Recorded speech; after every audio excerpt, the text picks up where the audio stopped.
आज मैं आप लोग को सुनाऊंगी माँ वैभव लक्ष्मी व्रत कथा। आज के कथा का शीर्षक का नाम है चोरी का माल वापस मिला।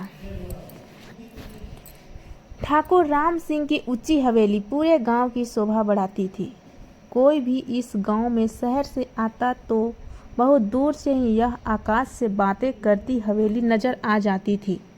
ठाकुर राम सिंह को अपने धन और संपत्ति का बहुत ही अभिमान था। वह सदा यही कहा करता था, मैं बहुत धनवान हूँ, लक्ष्मी तो हमारे घर की दासी है।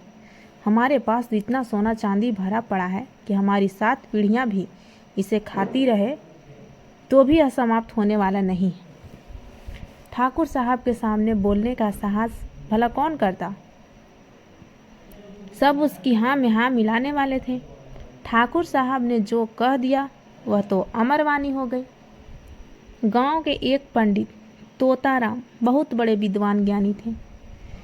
वे ठाकुर साहब से सदा यही कहा करते, माया मरी न मन मरा, मरमर गए शरीर, आशा तृष्णा ना मिटी, कह गए भक्त कबीर।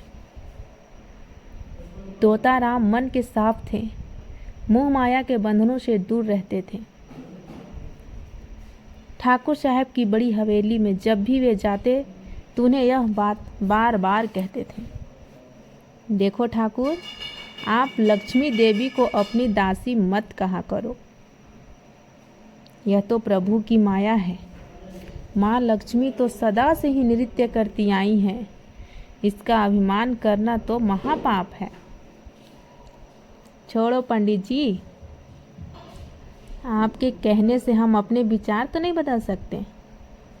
हमारा तो यही निर्णय है कि लक्ष्मी हमारे वंश की दासी ही चली आ रही है और सदा रहेंगी।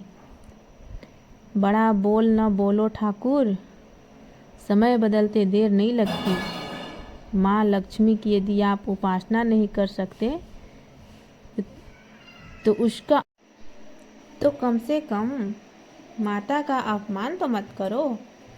यह अपमान नहीं पंडित जी, यह तो हमारा स्वाभिमान है कि हम धनवान हैं। लक्ष्मी जी की कृपा तो हमारे लिए नई नहीं पुरानी है।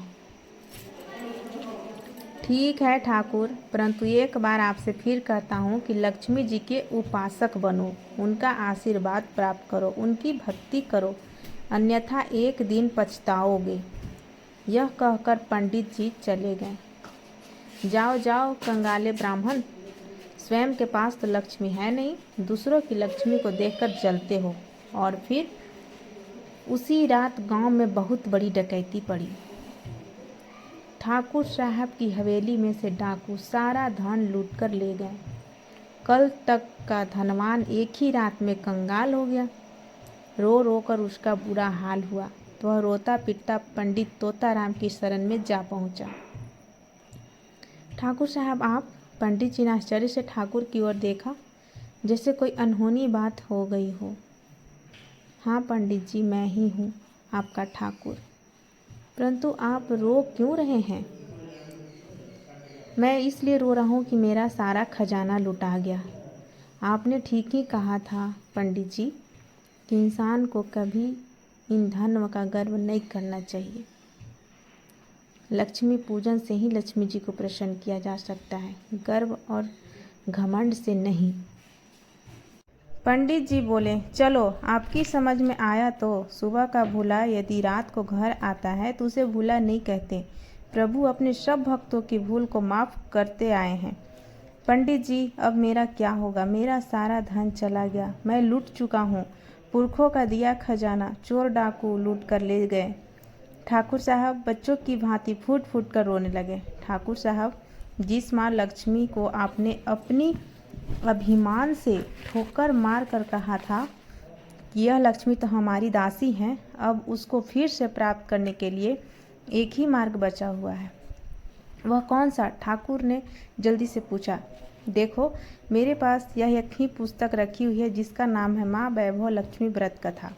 इस पुस्तक का पाठ आप हर दिन सुबह के समय करें। हर शुक्रवार को माँ का व्रत पूरे परिवार सहित करें। व्रत वाले दिन यह कथा दिन में 2 बार घर पर करनी होगी। पहले आप फिर आपकी पत्नी की कथा कर माँ लक्ष्मी के नाम का प्रसाद बांटे। 11 शुक्रवार व्रत करने पर 11वें व्रत पर माँ वैभव लक्ष्मी व्रत कथा के साथ 11 कन्याओं को घर पर भोजन करवाकर लक्ष्मी पूजन करते हुए माँ से अपनी भूल के लिए क्षमा याचना करें। उन 11 कन्याओं को एक एक माँ वैभव लक्ष्मी व्रत कथा की प्रति अपनी और अपनी पत्नी की ओर से भेंट स्वरूप दे, ताकि माँ लक्ष्मी के पूजन का कार्य आगे बढ़े। बस इस शुभ कार्य से आपका खोया हुआ धन वापस मिल जाएगा। ठाकुर ने माँ लक्ष्मी का पाठ प्रारंभ किया। अपनी भूल पर पश्चाताप करते हुए पति पत्नी दोनों ही माँ का पाठ करते, शुक्रवार का व्रत करके माँ की उपासना करते। 11 शुक्रवार के व्रत जैसे ही पूरे हुए तो उन्होंने 11 कन्याओं का पूजन करके उन्हें भोजन करवाकर दोनों ने एक एक प्रति माँ वैभव लक्ष्मी व्रत कथा की भेंट की। ठीक उसी समय उनके घर पर पुलिस अफसर आए। उन्होंने आते ही यह सूचना दी कि आपका खोया हुआ खजाना डाकुओं से मिल गया है।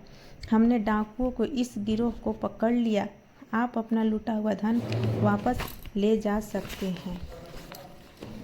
जय माँ लक्ष्मी, जय माँ लक्ष्मी। आपकी कृपा से ही हमारा खोया हुआ खजाना वापस मिल गया है। तो आज की माँ वैभव लक्ष्मी व्रत कथा में हमने चोरी का माल वापस मिला का कथा सुनाया है। फिर अगला वीडियो में मैं दूसरा कथा सुनाऊंगी। तब तक जय माता दी।